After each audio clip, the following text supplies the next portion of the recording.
This is the Player to Pro podcast where every pitch of every game matters and where players, parents, and coaches come together to win both on and off the field. All right, we got Gabe and his two sons, Josh and Jackson, on the show with us today. Guys, thanks so much for joining us. We're looking forward to talking some baseball. How you guys doing? Doing good. All right. Well, if you guys have some questions, I'm ready to answer some questions if you guys want to fire away. Yeah. Josh, did you want to go first? Sure. I was wondering, how are you able to, manage your time when you're my age, separating sports from school and work and hanging out with friends and all that kind of stuff? Yeah, there's a lot going on, right, with obviously the school, friends, and baseball. Because I was really serious with playing baseball, obviously. And it was I didn't really know. I'm still trying to learn how to manage my time. Now that I'm 37 years old. But the thing is, when I was your age, it was more like sacrificing my time, right? Because I wanted to play with friends. I wanted to do my activities and whatnot. But I remember one story. I wanted to go up to the lake house with my brothers and some friends. And my dad's like, Adam, you can go if you want to go, but what do you want to do with baseball? And I'm like, Dad, you know that answer. I want to play in the major leagues. He's like, well, then you got to get in the car. We got to go play in this tournament. And that's just one story about how I had to sacrifice my time. I couldn't go up to the lake house.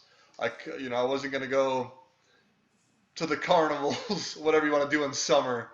I was pretty dedicated, so I didn't quite manage my time, but I just made sacrifices so that I could have time. When did you feel like that sacrifice felt like it was worth it? Is there a point where you're like, all right, now it was worth it? Because at the time, that's a tough decision. Yeah, that's a great question. To be honest with you, whenever I got to the field, I'm like, I'm glad I'm here. And I actually got to start the game going, and then afterwards, I got that lather, that sweat going, and then I'm like, I'm glad I came and played baseball. I'm here with my dad. But as the years went on, and now looking back at it, that's what separated me as a 13-year-old, going to make the varsity team at my high school, Maine South in Park Ridge, Illinois, is that I put the time in to be on that team that was playing 80 to 100 games in the summer. Josh, how would you say you manage your time right now? Pretty good? It's everywhere.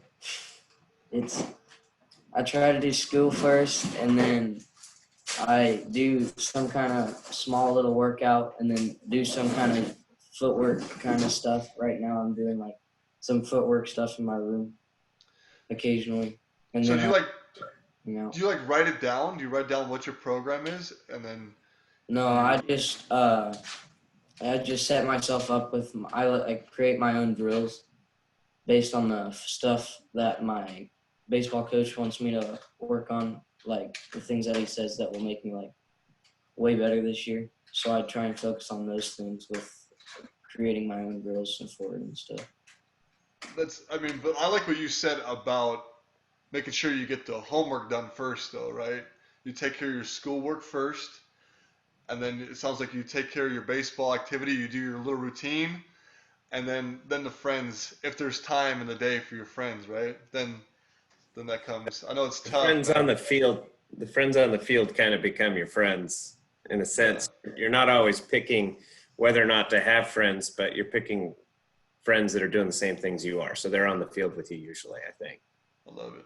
He does a really good job of using different classes that have less homework to get homework done from other classes. So he very rarely brings homework home when school is happening. Right now they're all Zoom schooling. So yeah.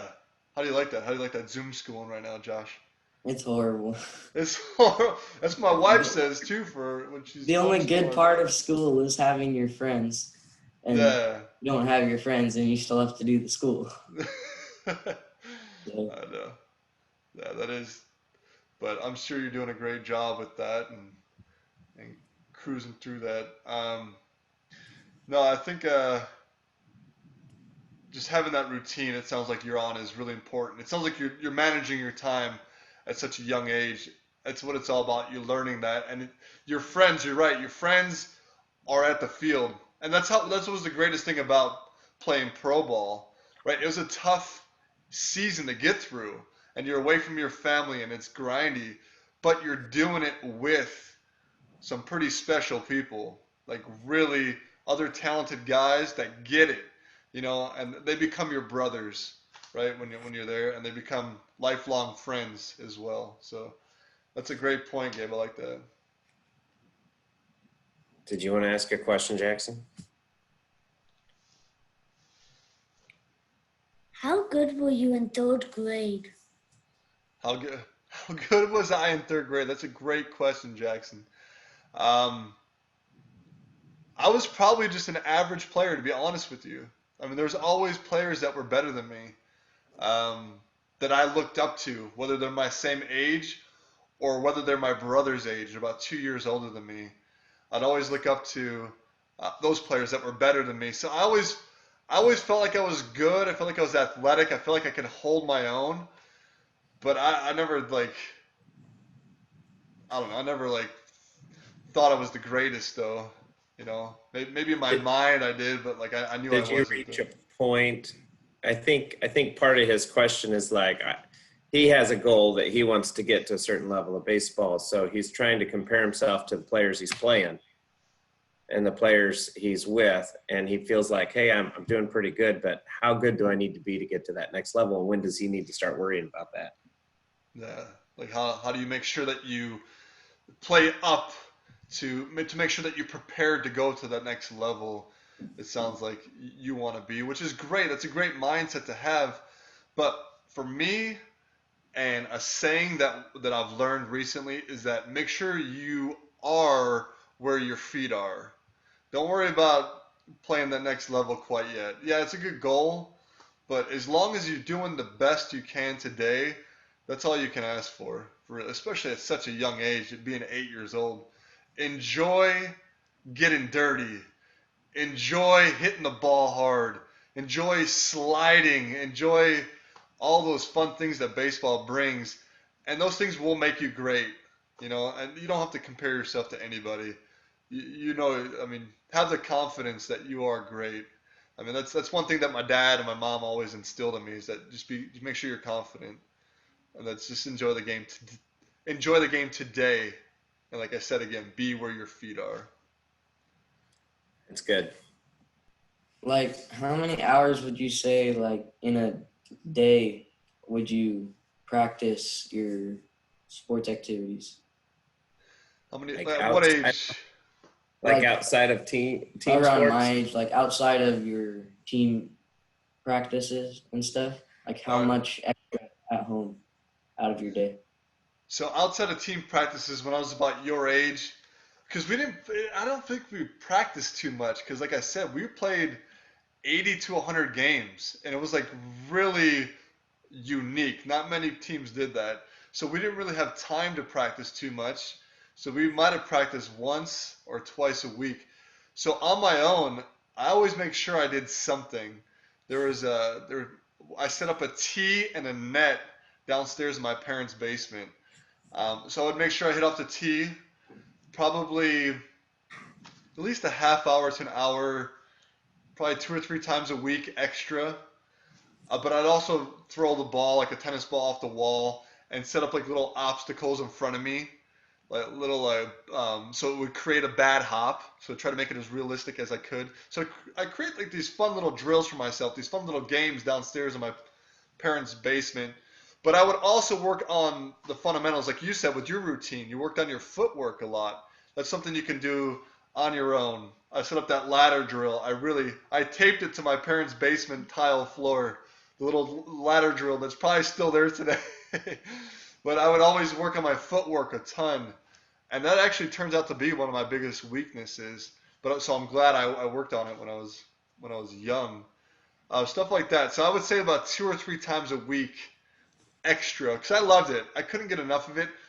And not only just doing like the physical work in baseball, but actually sitting down and watching a Major League Baseball game or a college baseball game, whatever you want to do, actually watching the game is what I love doing as well. And just picking up the guys, getting to know the guys.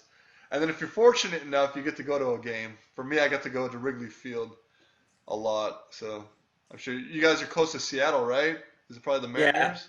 Yeah, we've been to watch the Seattle Mariners. Joshua really wants to go to a Giants game, so we were planning on trying to do that this year, but not yet, I guess. That's a cool stadium, AT&T Field or AT&T Park, whatever you want to call it. It's They have we were down there. We were down there last year on a short little vacation, but there were no games being played. We just went and checked out the facilities and hung out on the little miniature field they have across the bay. Yeah, that's really cool. Yeah, because I got to play for the Oakland A's for about 4 years out of my career. So we played against the Giants a lot. So we always get to go to play at that field. Were those kinds of rival games the most fun games to be involved in, or is every game a rival game when you're in the pros? I mean, there's some that are a little amped up more than not, but yeah, obviously the Bay series, you always want to take that series from them. So I got a question for you. As a dad, my goal is just to get them to where they want to go, and sometimes that's just figuring out what they want to go do because they say yes to everything. Yes, I want to play baseball. Yes, I want to play basketball. And I've read books about peak performance, and I've read books about like that Outliers book where the 10,000 hour rule has more to do with somebody's advancement in their professional goal than does maybe individual talent and things like that. And so I was curious what you thought about the 10,000 hour rule and was there a necessary balance for you between playing too much and needing a break in order to maintain your motivation? I already shared that story where I didn't want to go play that tournament. And I wanted to go up to the cabin, to the lake house, but I had to make a sacrifice. But I'm 100% believer in the 10,000 hours. Put the time in, get your games in. You have to be a student of the game. But the thing is, you have to make sure it's smart 10,000 hours. It's not just, I'm showing up, I'm going through the motions, I can't wait for this game to be over, I'm out. It's got to be, you got to be, like I said, where your feet are. You have to be present. You have to be alert. You have to always want to have that growth mindset of learning but that takes good coaching. You got to be around good coaching and good influences to really maximize those 10,000 hours. Because yeah, if you're just going through the motions, it's going to be, you're not going to really get to where you want to be. What was the difference that you saw most between a kid who was able to make that college team or the one that was drafted? Like when you're in high school, it's which one of those kids is the one that makes it to college? And then when you're in college, what's the difference between that guy that is just a college player and then goes into a different career in civilian life, that guy that gets drafted and goes to that next level? What's usually the difference that you saw between those two people? So that's a great question, and I get the question a lot from a lot of young parents and coaches and players. But my number one is it's the mental side of the game, which I don't feel like baseball has tapped into yet. You know, they've tapped into the technology side of the game, but actually how that can really maximize your efforts, I don't think we've quite tapped into how we can make that work. So the mental side, first of all, is a separator from any level, you know. But obviously, you could see the desire.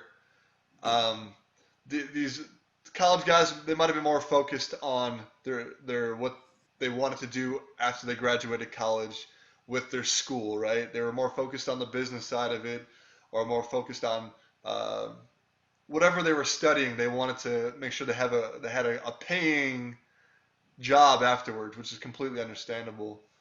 So a lot of people just didn't have the focus and the desire to be like, I'm going to go into baseball and I'm going to make a career out of this.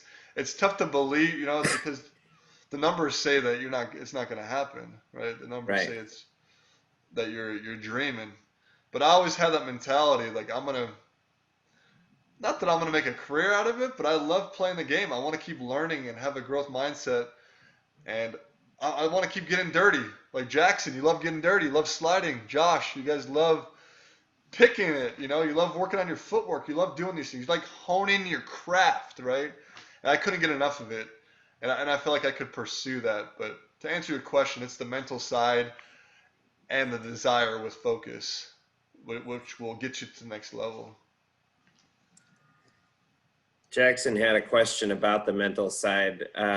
He was curious if you pitched in youth leagues, and how do you deal with those pressure moments? Like I think they call them the yips. Ooh, I don't even like talking about that word, Jackson.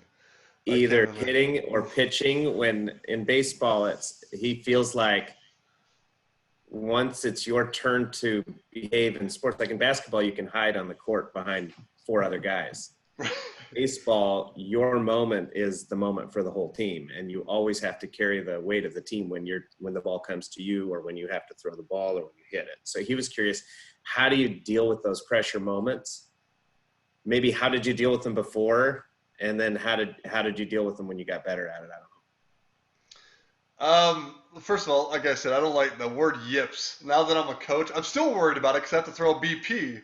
But I gotta make sure that I'm throwing. Like, because these kids depend on me. Because I know as a professional baseball player, that's a big responsibility to make sure that you're throwing strikes as a BP thrower. But yeah, so yeah, you want to make sure. So okay, you're alone a lot, right? You spotlight's on you a lot. It's kind of quiet. You have to attack those moments. Like, you have to be ready to attack.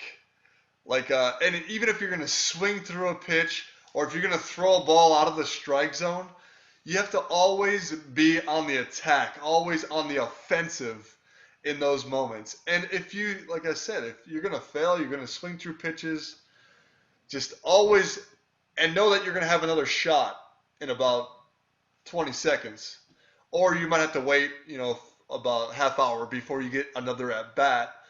But just always be aggressive in those moments is the best way I can say how you can deal with those, being in the spotlight. Because as soon as you start, like looking around, like looking over your shoulder, and like, oh my goodness, like anticipating, how am I going to handle this pitch? Or how am I going to throw a strike right here? And I'm thinking about it, and I hope this happens. You're toast, man. That guy beat you.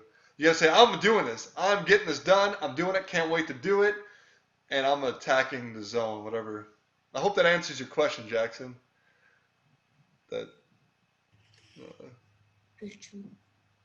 When did you know that you wanted to be a professional baseball player? How young? And then how did that change your personality at those different age turning points? So I was younger than Jackson when I knew that I wanted to be a big leaguer. Like, we always got to go to Wrigley Field when I was a kid, and I just remember just watching them and just being, oh my goodness, I want to be out there one day. And I remember our first game, we're sitting upper decked on the third base line at Wrigley Field, and we're watching the Cubs play against the Pittsburgh Pirates. And I'm about 4 or 5 years old, and just remember just eating it up and watching games on TV, listening to Harry Carey and Steve Stone on WGN, just talking baseball and all my favorite players. I just couldn't get enough of it. I loved it. I acted like them. Like, I tried to imitate them when I was young, and it's just amazing how coincidental it is when you follow your dreams. So my first game that I got to go see was at Wrigley Field against the Pittsburgh Pirates, right? My first major league hit was off the Pittsburgh Pirates at PNC Park. I mean, there's a lot of coincidences like that. Like, you can't write a better story. And I'm like, and I think those are like the tender mercies that you get when you follow your dreams, right? And it's not an easy path to follow, but it's you get rewarded like that. I feel like it's pretty neat stuff. Did you play? This was actually Joshua's question about other sports. Did you play other sports in junior high and high school? How important do you think it is to be a multi-sport athlete? And when do you feel like someone should consider specializing? Yeah, I mean, my parents always kept us active. Always encouraged us to play different sports. I mean, I played basketball, like rec league, more like when I was Jackson's age, coming up when I was younger. Played basketball, tried to play football. But the things that kept us active were like the non-traditional sports, whatever you want to call them. I'm not even sure if that's the right terminology, but skateboarding, snowboarding, skiing, wakeboarding, all that stuff. Even just riding bikes around the neighborhood. We got a couple of kids together. We'd always go like a little bike gang. We'd just go ride bikes and like do like non-traditional stuff. But we stayed active, and doing those different activities built our athleticism. But like for me personally, I really started honing in on baseball. Like this is my sport when I was about 12 years old. My dad and my mom probably saw how passionate I was about going to Wrigley Field, how passionate I was about watching games on TV. But yeah, playing at 12 years old is probably the time where I got serious about it. And that's what kind of like started. So, because it was like, okay, I went to high school after that, and I saw in summer all these guys were doing football summer camps. And I'm like, I want to play baseball. I like playing baseball. And I mean, call me a wimp, whatever you want to call me. I didn't want to get hurt. You know, I didn't want to take a 2 weeks off because I broke my thumb. Right. I'm like, you know, and another sacrifice, right? Going back to how to manage your time or manage whatever you want to do. I had to drop that altogether. I had to focus on baseball. These kids were doing the summer camps. I knew I couldn't do that if I wanted to get better at baseball. So I sacrificed being on the football team, which would have been cool because the year I graduated, that team won state in football. Oh, wow. And like all like I mean, big school too. And we actually went to the state game, and I'm like, dang, that would have been awesome to be on this team if I would have made the team, of course. But I had to sacrifice that. And I was all right with that because I really love baseball. So I started focusing on one sport really at 12 years old. And I know a lot of people are against that. But I did. But I still did. I still skateboarded. I still went snowboarding and skiing. We still stayed active, even though I was playing baseball. But Josh, do you play different sports? Do you right now? Yeah, I played basketball and football. And do you feel like it takes away from baseball, or do you feel like it helps you in baseball? Some things like carry over into every sport, but like some things you just have to focus on. Like every once in a while, I like switch up my workouts, so I don't do baseball and then I do football, and then I won't do football and I'll do basketball, and sometimes I'll do them all in the same day. But Are you ever at one sport being like, dang, you know, I kind of wish I was at basketball. You know, I kind of wish I was working on no, baseball. whenever I'm playing the sport, that's the sport I like. You love it. Yeah. Yeah, and then when it's the next season, then I forget about the other season and I play this season and I enjoy it a lot. And like That's whatever fantastic. season I'm playing is the sport I love. That's fantastic, man. That's the way it should be, and you're fortunate. I'm sure you're super athletic in that as well. But that's great, and it sounds like I think the way you're able to do that is by managing your time. Right? I think and appreciating where you're at. Like, for me, if I went to football practice when I was 12 years old, I would have been like, dang, I probably should. This is, I think, the way I would be. Like, dang, I wish I was playing baseball.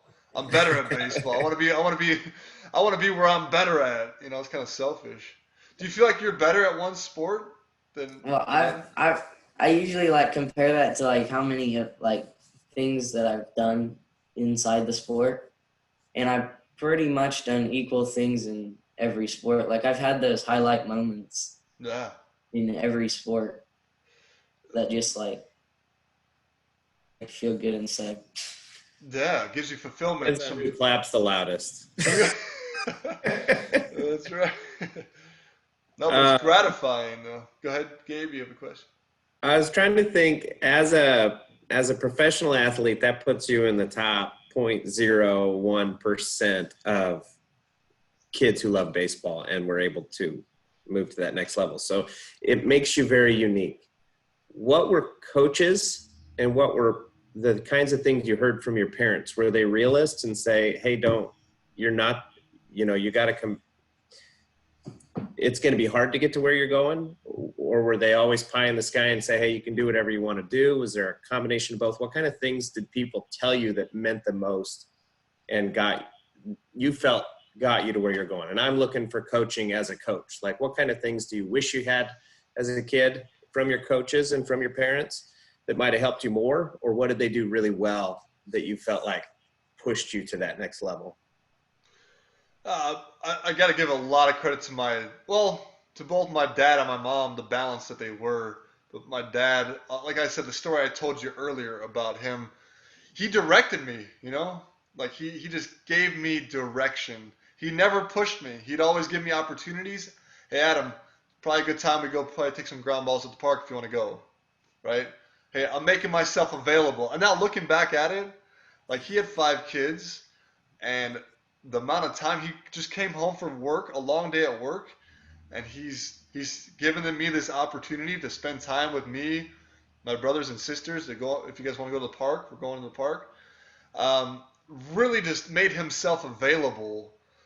And then my mom was always like, "Hey, are you working them too hard? Like, are you doing too much, Adam? Like, we don't want to burn you out." Like, so it was like a good balance between them both.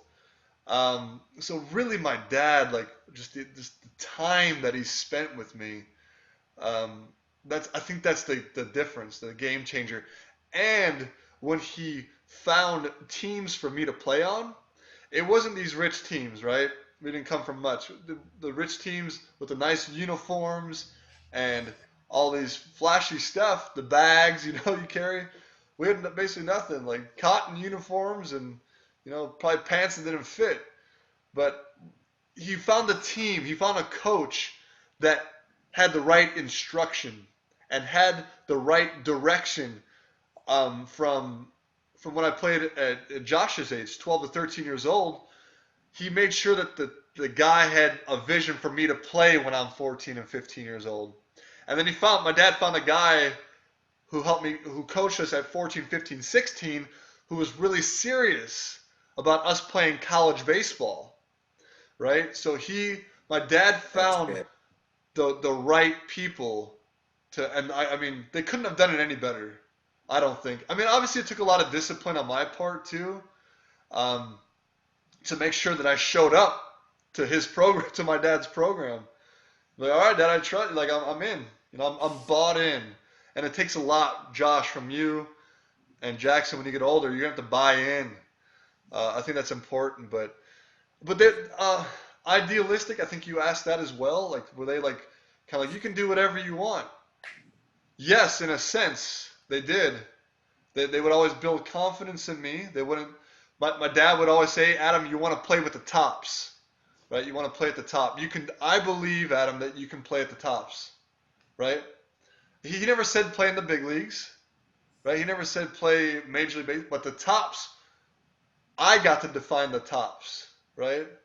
He gave me the terminology. You can play with the best. Yeah, what does that mean, Dad? Does that mean the best at high school, the best at college, the best in the major leagues? Adam, that's you define that, right? That's what I've kind of, as I reflect back on it. You never put the pressure on me that I had to get drafted, that I had to get a scholarship. Just go. You can play with the tops, Adam. You can play with the best. And that's, I don't know. I always appreciated that, but it was never like you have to do this, or just good guidance. And it's just love, man. Love and the time that he spends, but I think it's a lot to do with the player, how they buy into it. Got some more questions? Have I stunned you? Josh, did I stun you yet? Guys got any questions about what it's like to be in the pros? About I have a question. Oh, you do? Yeah, Jackson. What position did you play, and what position was your favorite? So I got to play. I was a utility player. I played all over the infield, but I actually got drafted as a shortstop. And I love playing shortstop. That's my favorite position, is playing shortstop, because it's a big responsibility and there's no room for error, right? You have to pre-pitch the situation. You have to always know what's going to happen before it happens, and where your second baseman needs to be, or where all your guys in the infield need to be. So in case on a cutoff and relay, you got to say, guy at first, you got to get in, come cover. So we got the cutoff, like you're the captain out there as a shortstop. I always loved doing that. I always loved being the captain out there, and obviously turning double plays and whatnot. But it was, as I got older in professional baseball, I became a utility player, and it was really fun to learn all the different positions and the responsibilities that the team asks of me to be a utility player. I always enjoyed it. But yeah, I know you said you like pitching. I always liked pitching when I was younger. I get to pitch 2 innings in the major leagues. That didn't go too well, but it was exciting though. But being a utility player keeps the game really exciting. Keeps you more awake when you play some of those infield positions. That's right. Sometimes in the little leagues, when you're playing that outfield position, it's like, that was always my favorite position because I love to chase down a fly ball. But right. For a lot of these guys, it takes forever to wait for that fly ball to get there. You may not see a whole game or two. That's right. Yeah, there's been some games even on the infield where I don't see it play. Right. I think pitcher keeps me awake because I get to have the You can talk louder. But I just think pitcher is like, you stay awake more because you always have to throw. But if you're in the outfield, you don't get the ball. Because you're involved in every play. Yeah, like Josh said, you're involved in every play as pitcher and catcher. That's what I always love being. But you know what? If you can think about what's going to happen, who's hitting? Is this a guy, a big lefty hitter? Do I have to move a couple steps here? Do I have to move a couple steps here? If you're or who's on base? Is it a fast runner on second base? Knowing like where my cutoff guy should be. If you're thinking about these things before the play happens, then you're just as involved in the game as the pitcher and catcher. And that's why baseball's so beautiful. It truly is. Like you're always in it. And I hope you guys are. Jackson, Josh, that's what I do. I mean, I know football and basketball, you're always going, but baseball, it's make sure you're always in tune. And for anybody, make sure you're in tune for your pitcher, because he's definitely worked his tail off and he needs your help. So, but hey, you guys have been great. You guys have a lot of great questions. It's been fun talking with you guys. Hopefully we get to do this again. But thank you guys so much for taking the time. We really appreciate the time. We're really glad to have the opportunity to talk to you.